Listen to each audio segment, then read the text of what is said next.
Hello दोस्तों, आपका set 6 यहाँ पर हमने 141 से 170 तक क्वेश्चन लिए हैं। 141 और 170 तक क्वेश्चन हमने लिए हैं। और इससे पहले हमने सेट 5 किए हैं। और जो सेट 5 किए हैं सभी सेट आपके सभी वीडियो आपको प्लेलिस्ट में मिल जाएंगी, HGR हाईएस्ट ग्रामर रूल के प्लेलिस्ट में। और आपको पता है कि ये वीडियो आपके लिए यूपी PGT एजुकेशन के लिए मोस्ट वैल्यूएबल वीडियो है। और यहाँ पर हम 1000 क्वेश्चन करेंगे, 1000 क्वेश्चन करेंगे, सब आपको बारी बारी से। और सभी क्वेश्चन आपके इतने इंपॉर्टेंट होंगे। पूरा सिलेबस जो है आपका यूपी PGT एजुकेशन का, जो 2022 में आपने फॉर्म फिल कर रखा है, उसके एग्जाम होने वाले हैं अब मई में, तो मई 2026 में। तो इसके लिए आपको अलग से कोई बुक, कोई कोर्स परचेज करने की कोई भी आवश्यकता नहीं है, क्योंकि हम यहाँ पर 1000 क्वेश्चन में इस प्रकार से आपको मॉडिफाई करेंगे। इस प्रकार सभी क्वेश्चन, सभी सिलेबस इन 1000 क्वेश्चन में हमने समाहित किया है। तो चलते हैं गाइज। 141 आदर्शवाद आइडियलिज्म के अनुसार शिक्षा का मुख्य उद्देश्य क्या है? भाई आदर्शवाद ये पहला दर्शन था आपका, तो इसका मुख्य उद्देश्य क्या था? इसका मुख्य उद्देश्य आपका आत्मा का विकास, ऑप्शन बी, ठीक है। Soul development. Virtue is knowledge, यह कथन किसका है? वर्चू आप सभी जानते हैं, वर्चू का गुण होता है, इज है, और नॉलेज ज्ञान।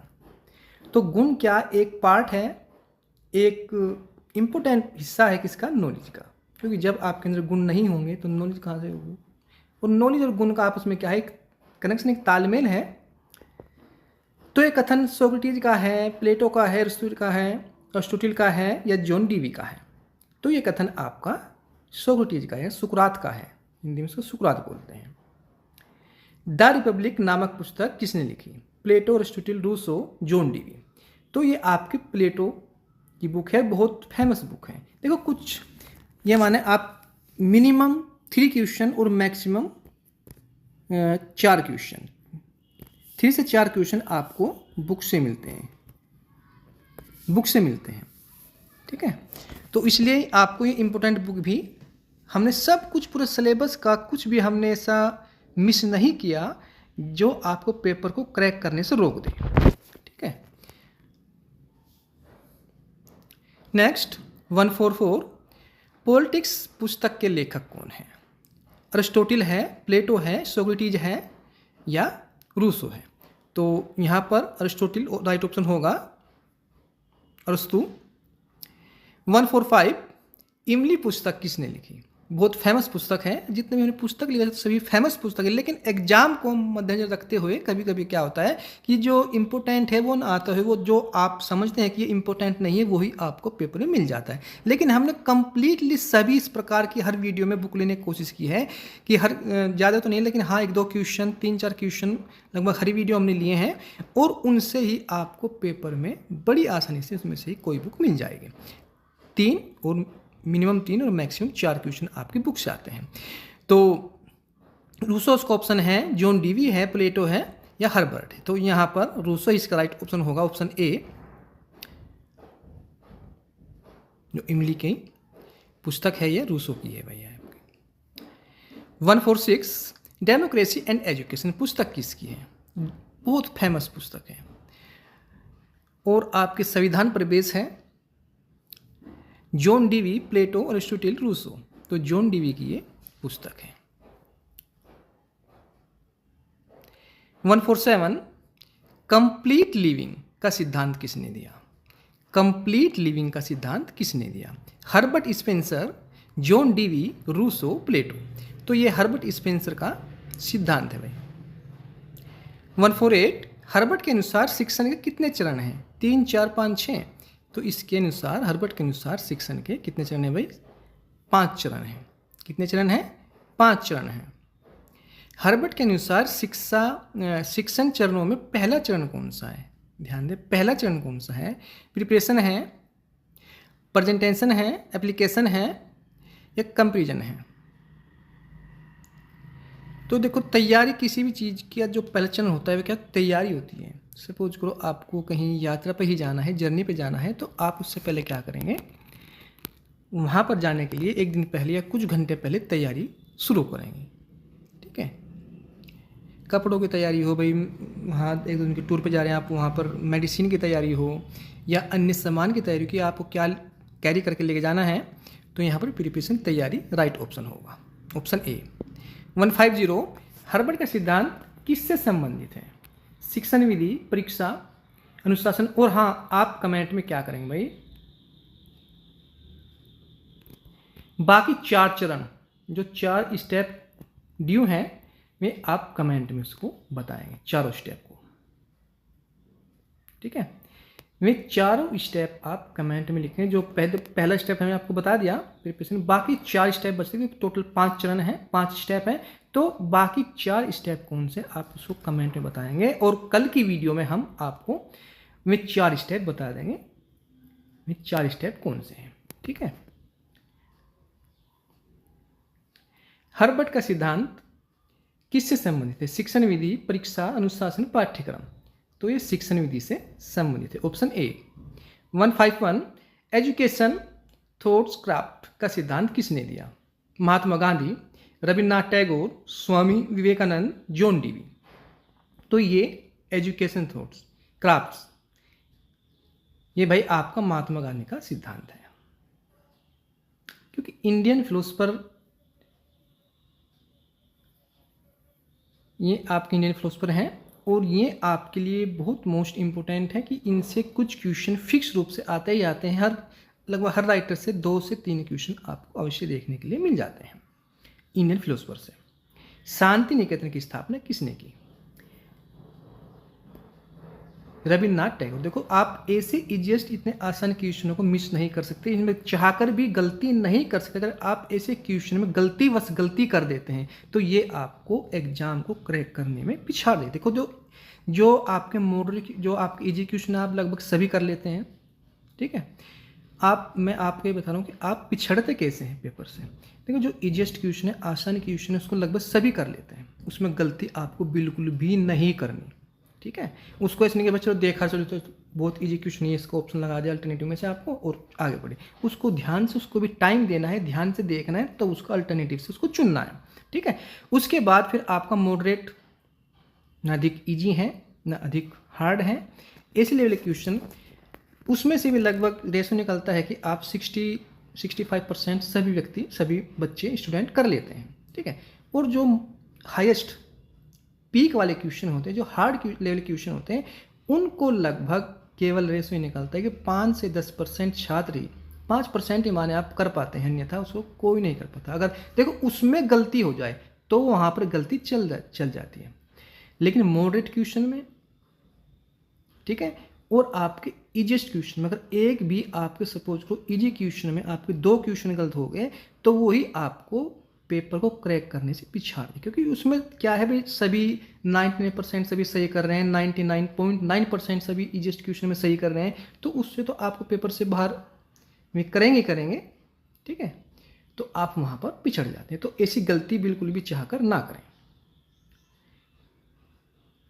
यहाँ पर कैलकुलेशन ये है कि आप इजी क्वेश्चन को भी समय दें और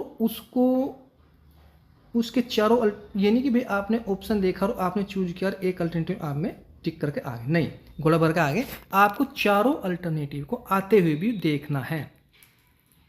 क्योंकि कभी कभी क्या होती है, भाषा का ऐसा जो एग्जामिनर आपको पेपर सेटर होता है, वो ऐसा पेपर सेट कर देता है कि आपको ऑप्शन में ही उलझा देता है। अन्य ऑप्शन आपको ऐसा मिल जाता है कि जो ऑप्शन आपने चूज किया था सही तो वो भी था, लेकिन अन्य ऑप्शन उससे बेटर था, तो बेटर वाला आपको चुनना था, ना कि थोड़ा कम बेटर वाला, ठीक है। Education is the manifestation of perfections already in man किसका कथन है? Swami Vivekananda, Rabindranath Tagore, Mahatma Gandhi, John Dewey. तो ये आपका स्वामी विवेकानंद का क्या है, कथन है कि आपको परफेक्शन क्या बनाता है, आपको दक्षता कौन दिलाता है? एजुकेशन, शिक्षा आपको दक्ष बनाती है, ठीक है। नेक्स्ट 154 बेसिक एजुकेशन स्कीम किससे संबंधित है? ये आपकी महात्मा गांधी से, वर्धा हुआ, बेसिक एजुकेशन हुआ, ये सब आपका महात्मा गांधी से संबंधित है, ठीक है। लर्निंग बाय डूइंग का सिद्धांत किसका है?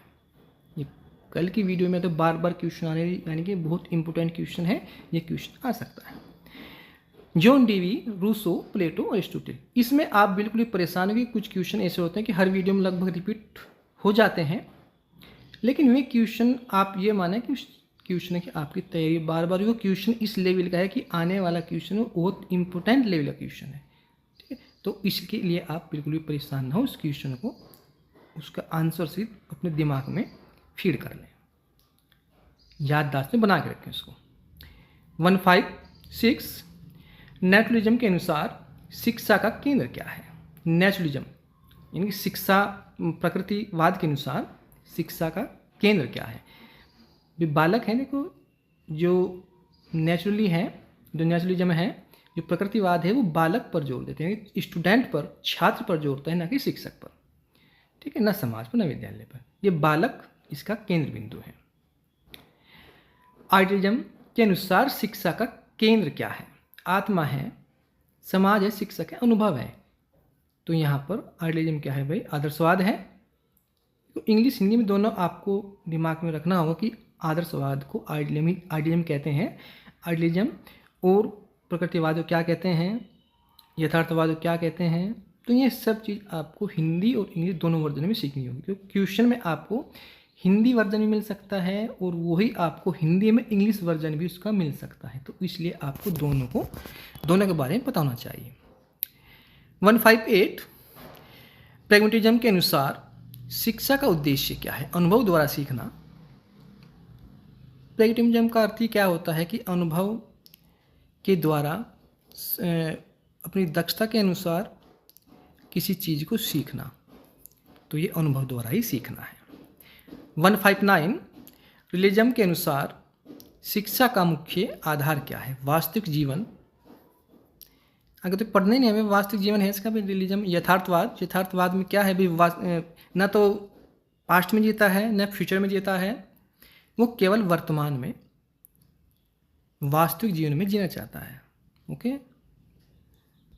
नेक्स्ट 160 शिक्षण का सबसे प्रभावी तरीका क्या माना जाता है? Lecture method, discussion method, project method, learning by doing. Learning by doing. देखो, अगर ये ऑप्शन आपका ना होता,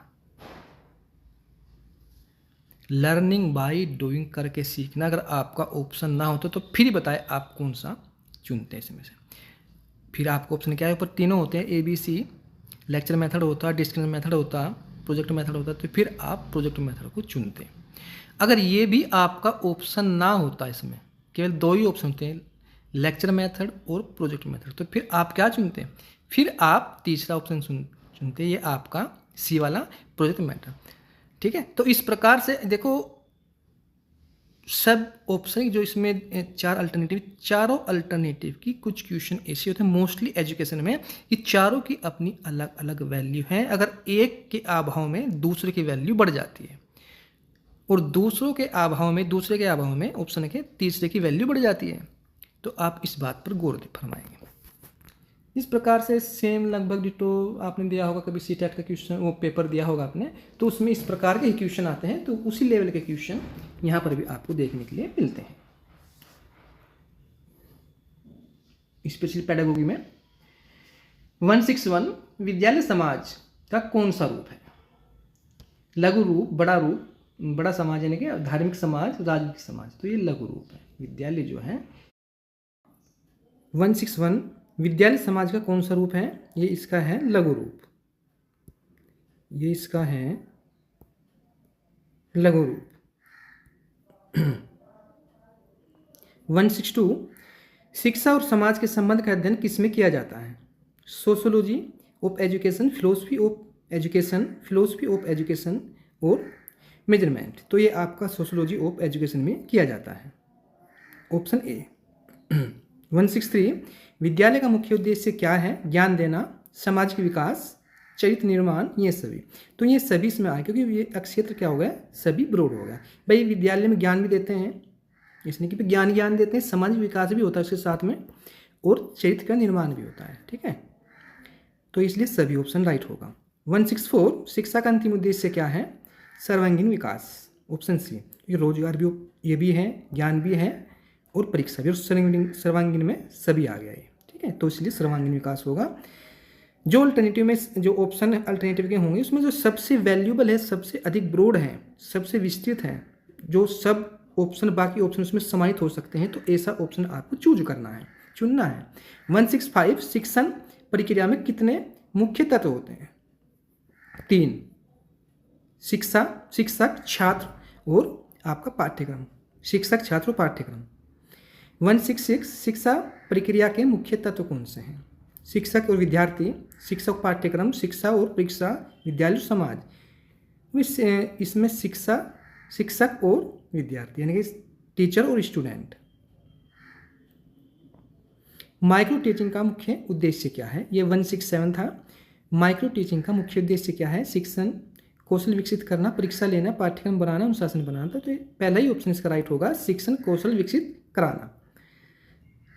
168 टीचिंग स्किल का विकास किससे होता है? माइक्रो टीचिंग, लेक्चर मेथड, परीक्षा और पाठ्यक्रम। ए माइक्रो टीचिंग। 169 एजुकेशन प्लानिंग का उद्देश्य क्या है? शिक्षा विकास, परीक्षा, अंक देना, अनुशासन। तो इसका राइट ऑप्शन होगा शिक्षा विकास। शिक्षा का मुख्य कार्य क्या है?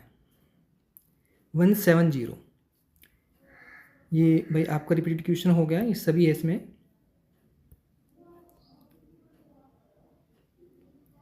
तो गाइज आज की वीडियो में केवल इतना ही। हमने अपना सेट 6 कंप्लीट किया और ये भी आपसे लगभग 15-20 मिनट बाद हम प्ले लिस्ट में इसको ऐड कर देंगे। तो आज के लिए इतना ही, मिलते हैं नेक्स्ट वीडियो में। Okay guys, thank you very much.